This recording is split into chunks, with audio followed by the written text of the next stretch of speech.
ശ്രുതി ഭീഷണി മുഴക്കിയത് എൻ്റെ പേര് വെച്ചാണ്. എനിക്ക് മണിയെ ഇഷ്ടമായിരുന്നു. വിച്ചു പറഞ്ഞു. ഡാ! നന്ദിൻ്റെ സകല നിയന്ത്രണങ്ങളും വിട്ടു.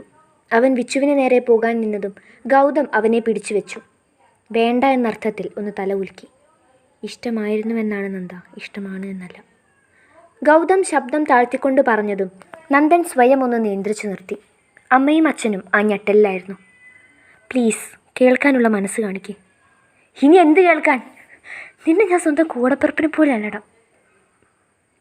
പറയുമ്പോൾ നന്ദൻ്റെ സ്വരം ഇടറി. വിച്ചുവിൻ്റെ കണ്ണുകളും നിറഞ്ഞു. തെറ്റ് തന്നെയാ, പക്ഷേ ഇവളെ നിൻ്റെ പെണ്ണ എന്നറിഞ്ഞ ആ നിമിഷം ഹൃദയത്തിൽ നിന്നും പറിച്ചു മാറ്റാനേ ശ്രമിച്ചിട്ടുള്ളൂ. ഇവളോട് തുറന്നു പറഞ്ഞപ്പോഴും എനിക്ക് മനസ്സിലായതാണ് നിന്നോടുള്ള ഇവളുടെ സ്നേഹം. അതെല്ലാം കണ്ടുകൊണ്ട് ഞാൻ ചതിക്കുമെന്ന് തോന്നുന്നുണ്ടോ? പക്ഷേ അതിവളെ ഇങ്ങനെ എഫക്റ്റ് ചെയ്യുമെന്ന് ഈ നിമിഷം വരെ കരുതിയില്ല. സോറി.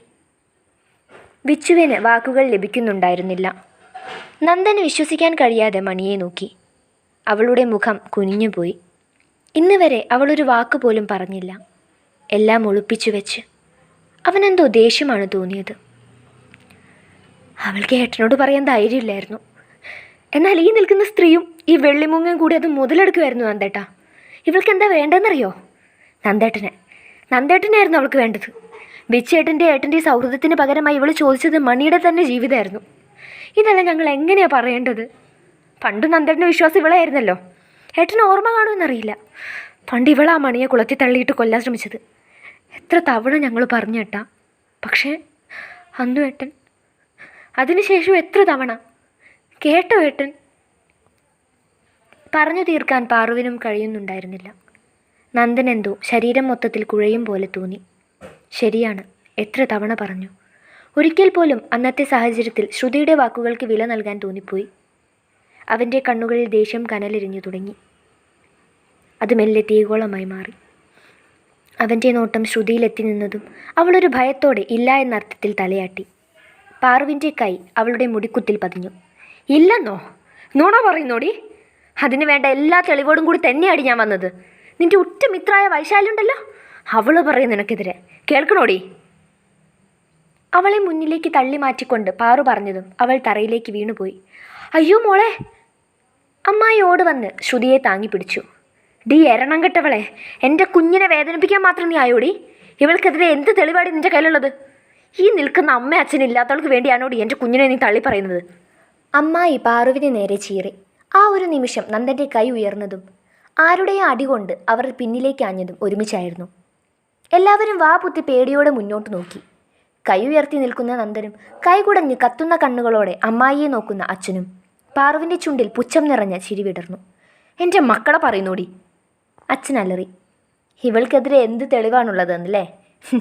കേട്ടു നോക്ക് നിങ്ങളുടെ മകളുടെ വീരസാഹസങ്ങൾ. പാറു കയ്യിലെ ഫോൺ ഓണാക്കി അതെല്ലാവർക്കും മുന്നിലേക്കും നീട്ടി. സോറി ചേട്ടായി, ഞാൻ അറിഞ്ഞുകൊണ്ടല്ല. എന്നോട് ശ്രുതി വന്ന് ചോദിച്ചപ്പോൾ ജാൻവിയോടുള്ള ദേഷ്യത്തിൽ പറഞ്ഞു പോയതാ. അല്ലാതെ ചേട്ടായിയെ ചതിക്കണമെന്ന് കരുതിയതല്ല. പക്ഷേ അവൾ ഇങ്ങനെയൊരു ചതി കാണിക്കുമെന്ന് സ്വപ്നത്തിൽ പോലും കരുതിയില്ല. കരഞ്ഞുകൊണ്ടുള്ള വൈശാലിയുടെ ശബ്ദം കേട്ട് എല്ലാവരും ഒരുപോലെ ഞെട്ടി. ഇതുകൊണ്ട് എന്ത് നേട്ടമാണ് അവൾക്ക് ലഭിക്കുന്നത്? വിച്ചുവിൻ്റെ ശബ്ദമായിരുന്നു. അവൾക്ക് പാർവതിയുടെ ഏട്ടനില്ലേ, ആ താടി വെച്ച് എപ്പോഴും ദേഷ്യം കാണിച്ച് നടക്കുന്ന, എൻ്റെ പേര് മണ്ടനോ മറ്റോ? അത് കേട്ടപ്പോൾ എല്ലാവർക്കും ആ സാഹചര്യത്തിലും ചിരിയാണ് വന്നത്. മണി ചിരി കടിച്ചു പിടിച്ചുകൊണ്ട് തല താഴ്ത്തി നിന്നു. നന്ദൻ എല്ലാവരെയും ദേഷ്യത്തോടെ നോക്കിയതും അവരെല്ലാം ചിരി പുറത്തേക്ക് വരാതിരിക്കാൻ പ്രത്യേകം ശ്രദ്ധിച്ചു. നന്ദൻ, ആ ഏട്ടനെ തന്നെ. ഏട്ടൻ്റെ കാര്യം വെച്ച് അവളെ ഭീഷണിപ്പെടുത്തി വിവാഹം മുടക്കാനായിരുന്നു പ്ലാൻ. ഞാൻ പറഞ്ഞതേട്ടാ വേണ്ടാന്ന്, കേട്ടില്ല. ഞാനെങ്ങാനും ഇത് ഏട്ടനോട് പറഞ്ഞാൽ കൊന്നുകളയെന്ന് പറഞ്ഞു. അതുകൊണ്ട് ചേട്ടായി. ബാക്കി കൂടി പറയടി, അവൾ പണ്ട് ചെയ്തു കൂട്ടിയ കാര്യങ്ങൾ കൂടി. അത് പാറുവിൻ്റെ ശബ്ദമായിരുന്നു. ഗൗതം അത്ഭുതത്തോടെ പാറുവിനെ നോക്കി. പാറു ഞാൻ തന്നെ എന്ന മട്ടെ തല ഒന്ന് ആട്ടി കാണിച്ചു. നമുക്കല്ലേ അറിയൂ ഡയറക്ടർ മണിയാണെന്ന്. ഇവൾ വേറൊരു ആക്ടർ. മണിയുടെ മുഖത്ത് ഇച്ചിരി അഭിമാനമുണ്ടായിരുന്നു. ഈസിയായി ഗോളടിക്കാവുന്ന സാഹചര്യത്തിലും അത് അസിസ്റ്റ് കൊടുത്ത് സഹകളിക്കാരനെ കൊണ്ട് ഗോളടിപ്പിക്കുന്ന ഓസിലിനെ പോലെ ഒരഭിമാനം. പണ്ട് ജാൻവിയെ ആ പടിക്കുളത്തിൽ തള്ളിയിട്ടത് ശ്രുതിയാ. കൊല്ലാനായിരുന്നു നോക്കിയത്. ഞാൻ പേടിച്ചിട്ടാണ് പറയാതിരുന്നത്. അന്ന് എല്ലാവർക്കും കണ്ടപ്പോൾ ജാൻവി നുണ പറഞ്ഞതാണെന്ന് വരുത്തി തീർത്തതാ. പിന്നെ പലവട്ടം അവൾ ആ കുട്ടിയെ ഉപദ്രവിക്കാൻ നോക്കിയിട്ടുണ്ട്. ജാൻവി ഒരു കുറ്റവും ചെയ്യാതെയാണ് പണ്ട് ശ്രുതിയെ അടിച്ചു എന്നും പറഞ്ഞ് ഒരു ഇഷ്യൂ ഉണ്ടാക്കിയതും ആ കുട്ടിയെ ഞങ്ങളുടെ കോളേജിൽ നിന്ന് ഡിസ്മിസ് ചെയ്തതും. എല്ലാം ശ്രുതിയാണ് ചെയ്തത് ചേട്ടായി. എനിക്ക് കൂടെ നിൽക്കാതെ വേറെ നിവർത്തിയില്ലായിരുന്നു. ഫോണിൽ കരഞ്ഞുകൊണ്ടുള്ള വൈശാലിയുടെ ശബ്ദം ഉയർന്നു കേട്ടു. പാറു ശ്രുതിയെ നോക്കി ഒരു വിജയച്ചിരിയോടെ വോയിസ് ക്ലിപ്പ് ഓഫ് ചെയ്തതും ശ്രുതിയുടെ മുഖം പേടി കൊണ്ട് വിളറി. വിച്ചു എല്ലാവരെയും ഒന്ന് നോക്കി കണ്ണിൽ ആരുടെയും കണ്ണ് പതിയുന്നില്ല എന്ന് കണ്ടുകൊണ്ട് തിരിഞ്ഞു നടന്നു. ഇടയ്ക്ക് തിരിഞ്ഞു നോക്കിയപ്പോൾ കണ്ടിരുന്നു തന്നെ നന്ദിയോടെ നോക്കുന്ന മണിയെ. അവനൊന്ന് പുഞ്ചിരിച്ചു, വിജയിച്ചവൻ്റെ പുഞ്ചിരി. എന്നാൽ അതിൽ കുഞ്ഞു വേദനയും നിറഞ്ഞു നിന്നിരുന്നു. മുണ്ടും മടക്കി കുത്തി പടിപ്പുര കടന്നു പോകുന്നവനെ അവളും നോക്കി നിന്നു. അവളുടെ കണ്ണുകൾ ചെറുതിലെ നനഞ്ഞതുകൊണ്ടാവണം അമ്മ വേഗം അവളെ ചേർത്ത് പിടിച്ചു.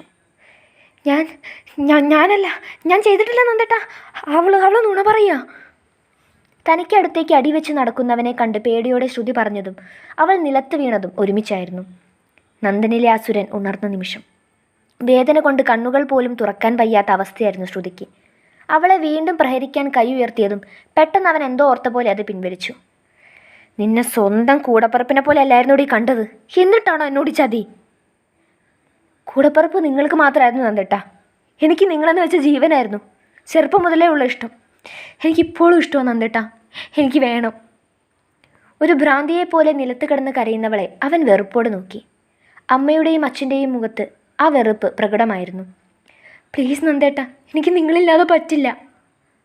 അവൾ മുട്ടുകുത്തിക്കൊണ്ട് അവൻ്റെ കയ്യിൽ പിടിക്കാനൊരുങ്ങിയതും നന്ദൻ വെറുപ്പോടെ അവളിൽ നിന്നും മാറി നിന്നു. ഇതിനെല്ലാം പ്രണയം എന്നല്ല വിളിക്കേണ്ടത്, നിനക്ക് ഭ്രാന്താണടി. ഹാ, എനിക്ക് ഭ്രാന്ത് തന്നെയാ. നിങ്ങളെന്ന് വെച്ചാൽ എനിക്ക് ഭ്രാന്ത് തന്നെയാ.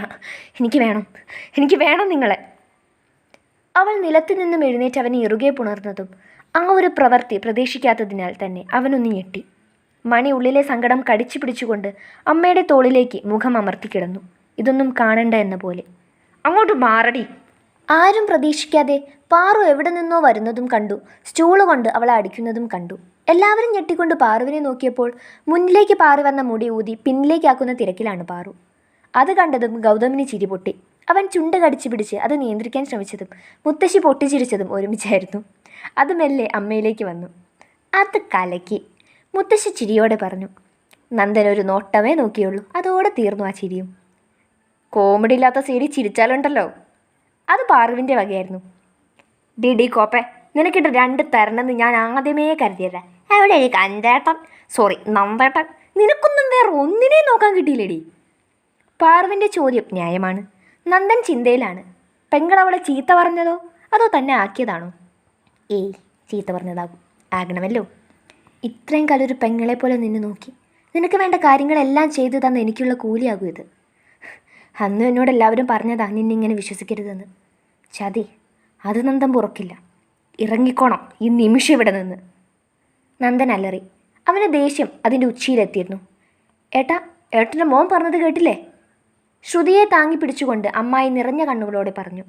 അച്ഛൻ ദേഷ്യത്തോടെ അവരുടെ മുടിക്കുത്തിൽ പിടിച്ചുകൊണ്ട് പുറത്തേക്ക് തള്ളി. ഇറങ്ങിക്കോണം ഇവിടെ നിന്ന്. എൻ്റെ മോളെ കൊല്ലാൻ വരെ നോക്കിയ നീ നിൻ്റെ മക്കളുമായി ഒരു ബന്ധുവിനും എനിക്കില്ല. ചെറുപ്പം തൊട്ട് നിൻ്റെ വാശിക്ക് ഒത്തുനിന്ന് തന്നിട്ടുള്ള കൂലി ഇതിനോടകം ഞാൻ അനുഭവിച്ച് കഴിഞ്ഞു. ഇനിയും എൻ്റെ കുടുംബത്തെ വെച്ചൊരു പരീക്ഷണം അതില്ല. ഇറങ്ങിപ്പോക്കോണം രണ്ടും. അച്ഛൻ ദേഷ്യത്തോടെ പറഞ്ഞതും അവരുടെ നേരെ ഒരു ബാഗ് പറന്നു വന്നിരുന്നു. എല്ലാവരും അങ്ങോട്ട് ശ്രദ്ധ കൊടുത്തതും 2 കൈയും കൊട്ടി നിൽക്കുന്ന പാറു. ഇവളെ കൊണ്ട് ഇത് 2 ഡയലോഗ് ആരെക്കൊണ്ടും പറയത്തില്ല. ഉള്ളതെല്ലാം എടുത്ത് വെച്ചിട്ടുണ്ട്. ഇനി അതില്ല ഇതില്ലെന്നും പറഞ്ഞ് വരണ്ടെന്ന് കരുതി. പാറു ഇച്ചിരി ഗമയിൽ തന്നെ പറഞ്ഞു. പാറുവിൻ്റെ പ്രതികാരം കൂടും. കാരണം ഒന്നാമതേ കൊല്ലാൻ നോക്കിയത് ചങ്കും കരളുമായ മണിയെയാണ്. രണ്ടാമത്തെ കാരണം ഇവളുടെ ഇടപെടൽ കാരണം കുട്ടി കുടുങ്ങിയത് വിമൻസ് കോളേജിലാണ്. സങ്കടം കാണും, സ്വാഭാവികം. പാറുവിൻ്റെ നോട്ടം മെല്ലെ മണിയിൽ ചെന്ന് പതിഞ്ഞു. മണി കണ്ണുകൊണ്ട് പലതും കാണിക്കുന്നുണ്ട്. പാറുവിന് അപ്പോഴാണ് ഓർമ്മ വന്നത് മണിയുടെ പ്രതികാരം. അതപ്പാടെ മറന്നുപോയി. അവൾ നാവ് കടിച്ചു. ഇനി പഠിക്കാൻ വേണ്ടി ഇവരെങ്ങനെ തിരികെ വിളിക്കുക? നന്ദനോട് പറഞ്ഞാലോ? വേണ്ട, അടിപൊട്ടും. എന്ത് ചെയ്യുക? പാറു ആലോചനയിലാണ്. ഒന്ന് നിന്നേ. തിരിഞ്ഞു നടക്കുന്ന അമ്മായിയെയും ശ്രുതിയെയും നോക്കി മുണ്ടും മടക്കി കുത്തിക്കൊണ്ട് നന്ദൻ പറഞ്ഞതും 2 പേരുടെയും കണ്ണിലും ഒരു പ്രതീക്ഷ ഉടലെടുത്തു. അവർ ആവേശത്തോടെ തിരിഞ്ഞു നോക്കിയതും നന്ദൻ്റെ നോട്ടം പിന്നിലേക്കായി. അവൻ്റെ കണ്ണുകൾ മണിയിലെത്തി നിന്നു. ജാൻവി, ഇങ്ങ് വാ. അവനൊരു മയവും കൂടാതെ തന്നെ വിളിച്ചു. മണിക്ക് ഒരേ സമയം സങ്കടവും സന്തോഷവും തോന്നി. ഇതുവരെ മണി എന്ന് വിളിച്ചിരുന്ന അവൻ്റെ നാവിൽ നിന്ന് ജാൻവി എന്നുള്ള വിളി അവൾക്കെന്തോ വേദന സമ്മാനിക്കാൻ പാകത്തിനായിരുന്നു. എന്നാൽ അവനൊന്ന് വിളിക്കുകയെങ്കിലും ചെയ്തല്ലോ എന്ന സന്തോഷം വേറെയും. മണി മെല്ലെ നടന്ന് അവൻ്റെ അറ്റം ചേർന്ന് നിന്നു. അവൻ്റെ കൈ അവളുടെ തോളിലൂടെ ചുറ്റി. നിനക്ക് വേണ്ട, എന്തായാലും നിനക്ക് നൽകാനുള്ള അവകാശം കഴിഞ്ഞ കുറച്ച് ദിവസങ്ങൾക്ക് മുന്നേ എല്ലാവരും ചേർന്ന് എന്നെ ഏൽപ്പിച്ചിട്ടുണ്ട്. അതിപ്പോൾ സന്തോഷം നൽകാനാണെങ്കിലും സങ്കടപ്പെടുത്താനാണെങ്കിലും മേ ബി ഒന്ന് ഭീഷണിപ്പെടുത്താനാണെങ്കിലും. അവൻ അതും പറഞ്ഞുകൊണ്ട് നോട്ടത്തെ മുന്നിൽ നിൽക്കുന്നവരിൽ പതിപ്പിച്ചു. മണി ഒന്ന് തല കുലുക്കിയതേ ഉള്ളൂ. പക്ഷേ ഞാൻ അതല്ലാതെ വേറൊരാൾ നിന്നെ വേദനിപ്പിച്ചു. അതെനിക്കെന്തോ അങ്ങോട്ട് സഹിക്കാൻ പറ്റുന്നില്ല. എന്നാൽ അതിനുള്ള മറുപടി ഞാൻ കൊടുക്കുക എന്ന് പറഞ്ഞാൽ ഇവളെ വേദനിപ്പിക്കാനാണെങ്കിൽ പോലും തൊടാൻ എനിക്ക് അറപ്പ് തോന്നുന്നു. അപ്പോൾ അതിനുള്ള ഉത്തരവാദിത്വം ഞാൻ നൽകുന്നത് നിനക്കാണ്. നന്ദൻ പറഞ്ഞു നിർത്തിയത് മണിയുടെ ഉള്ളിൽ 1000 പൂത്തിരി ഒരുമിച്ച് കത്തി. രോഗി ഇച്ഛിച്ചതും പാല്, വൈദ്യം കലിപ്പിച്ചതും പാല്. ഇന്നും ഞാനൊരു കലക്കും എൻ്റെ കലക്കേട്ടാ. മണിയുള്ളിൽ നന്നായി ഈശ്വരന് നന്ദി പറഞ്ഞു. മണി നന്ദൻ്റെ കൈപ്പിടിയിൽ നിന്നും മെല്ലെ അവരുടെ മുന്നിലേക്ക് കയറി നിന്നു. ഒരു നിമിഷം അതുവരെ അവളിൽ നിലനിന്നിരുന്ന ദൈന്യത അല്ലായിരുന്നു. ചുണ്ടിൽ പുച്ഛം നിറഞ്ഞ ചിരി, ശ്രുതിയുടെ മുഖത്ത് ദേഷ്യം കലർന്നതും. മണി നന്ദൻ കാണാതെ അവളെ നോക്കി കൊഞ്ഞനം കുത്തി. അടുത്ത നിമിഷം തന്നെ മണിയുടെ കൈ ഉയർന്നു താഴ്ന്നു. ശ്രുതിയുടെ കവളിൽ നല്ലോണം വെടിക്കെട്ട് തന്നെ ഇന്ന് നടന്നു. വേദനയുടെ കാഠിന്യത്തിൽ ശ്രുതിയുടെ കണ്ണിൽ ഇരുട്ട് കയറും പോലെ തോന്നി. നിറഞ്ഞ കണ്ണുകളോടെ അവൾ നന്ദനെ നോക്കിയതും നന്ദൻ അവളെ ദേഷ്യത്തോടെ നോക്കി നിൽക്കുകയായിരുന്നു. ഈ അടി അത് നിനക്കുള്ള ഏറ്റവും കുറഞ്ഞ ശിക്ഷയാണ്. ഇനി മേലിൽ ഈ പടിയും കടന്ന് വന്നാ പിന്നെ ഒന്നുകൂടെ കേട്ടോ, നിശ്ചയിച്ച മുഹൂർത്തത്തിൽ എൻ്റെ ഇവളുടെയും വിവാഹം നടക്കും. ഇനി അതിൽ ആരുടെയും എതിർപ്പുണ്ടെങ്കിലും നന്ദൻ തീരുമാനിച്ചതാ. ഗൗതം, ആദ്യം അവരോടായി പറഞ്ഞുകൊണ്ട് അവൻ ഉള്ളിലേക്ക് നോക്കി ഗൗതമിനെ വിളിച്ചതും അതിൻ്റെ അർത്ഥം മനസ്സിലാക്കിയ പോലെ ഗൗതം ദേഷ്യം നിറഞ്ഞ നോട്ടം അമ്മായിയിലേക്കും ശ്രുതിയിലേക്കുമാക്കി. വേണ്ട നന്ദ, ഞാൻ സ്ത്രീകളെ തല്ലി ശീലിച്ചിട്ടില്ല. പിന്നെ സ്വന്തം പെങ്ങളെയും മോളെയും തല്ലുന്നത് ഒരാങ്ങളയ്ക്ക് നോക്കി നിൽക്കാൻ കഴിയില്ല. വേണ്ട. ഗൗതം ഉള്ള ദേഷ്യം മുഴുവൻ ഉള്ളിലൊതുക്കിക്കൊണ്ട് പറഞ്ഞതും നന്ദൻ്റെ കണ്ണുകൾ ദേഷ്യത്തിൽ അവരുടെ അടുത്തേക്ക് തന്നെ പാഞ്ഞു. ഇറങ്ങിപ്പോരണ്ടും. നന്ദൻ ഉച്ചത്തിൽ പറഞ്ഞതും മണിയുടെ കണ്ണുകൾ അവനിൽ പതിഞ്ഞു. ആ മുഖം ചുവക്കുന്നതും ദേഷ്യം കൊണ്ട് മൂക്കിൻ തുമ്പ് പോലും വിറകൊള്ളുന്നതും അത് തന്നോടുള്ള പ്രണയമാണെന്നും അവൾ വിശ്വസിച്ചു. അവർ പോകുന്നതും നോക്കി ബാക്കിയുള്ളവർ നിൽക്കുമ്പോൾ മണിയുടെ കണ്ണുകളിൽ നന്ദൻ മാത്രമേ ഉണ്ടായിരുന്നുള്ളൂ. പൊട്ടി. മണിയുടെ മോന്തയ്ക്ക് തന്നെ പൊട്ടി. തലയ്ക്ക് ചുറ്റും പൂമ്പാറ്റകളാണോ കിളികളാണോ പറക്കുന്നതെന്ന് അറിയാൻ കഴിയാത്ത അവസ്ഥ. നന്ദനാണെങ്കിൽ ദേഷ്യത്തിൻ്റെ മൂർധന്യാവസ്ഥയിലായിരുന്നു. മണിയുടെ കണ്ണുകൾ പതിവിന് വിപരീതമായി നിറഞ്ഞു. പറയടി, വിച്ചുവിൻ്റെ കാര്യം നിനക്ക് ആദ്യമേ അറിയാമായിരുന്നോ? നന്ദൻ അല്പം ശബ്ദത്തോടെ തന്നെ ചോദിച്ചു. മണി കരച്ചിലടക്കിക്കൊണ്ട് തല താഴ്ത്തി. നിന്നോടാണ് ചോദിച്ചത്, അറിയാമായിരുന്നോ എന്ന്. നന്ദൻ അലറി. അവൾക്കന്ന് ആദ്യമായി അവനോട് പേടി തോന്നി. അവൾ തല താഴ്ത്തി നിന്നു. മെല്ലെ ഒന്ന് തല ഉലുക്കിയതും നന്ദൻ്റെ അടുത്ത അടി കവിളിൽ പതിഞ്ഞിരുന്നു. നന്ദ! അച്ഛൻ്റെ ശബ്ദം അവിടെ ഉയർന്നു കേട്ടു. അവനതൊന്നും വലിയ കാര്യമല്ലായിരുന്നു. നന്ദൻ്റെ കണ്ണുകൾ ചെറുതിലെ നനഞ്ഞു. നന്ദൻ വെറും പൊട്ടൻ. എല്ലാവർക്കും എന്നിൽ നിന്നും എന്തും മറച്ചു പിടിക്കാം അല്ലേ? ഇറങ്ങിക്കോണേ നിമിഷം ഇവിടെ നിന്ന്. ഇറങ്ങിപ്പോടി. നന്ദൻ സങ്കടത്തിനിടയിലും വന്ന ദേഷ്യത്തിൽ അവളെ മുന്നിലേക്ക് തള്ളി. മണിയുടെ ചുണ്ടുകൾ വിതുമ്പി, കണ്ണുകൾ നിറഞ്ഞൊഴുകി. എങ്കിലും അവൾക്ക് അവനെ നോക്കാൻ കഴിഞ്ഞില്ല. കാരണം തെറ്റ് തന്നെയാണ്. എല്ലാം തുറന്നു പറയാവുന്ന ആളോട് മനഃപൂർവ്വം എല്ലാം മറച്ചുവെച്ചു. അവൾ കണ്ണുകൾ തുടച്ചുകൊണ്ട് മുന്നോട്ടോടി. പിന്നിൽ നിന്നും പാറുവിൻ്റെയും അമ്മയുടെയും വിളികൾ കേൾക്കുന്നുണ്ട്. പക്ഷേ അവൾക്കപ്പോഴും കാതിൽ മുഴങ്ങിക്കേട്ടത് ഇറങ്ങിപ്പോടി എന്നുള്ള നന്ദൻ്റെ അലർച്ച മാത്രമായിരുന്നു.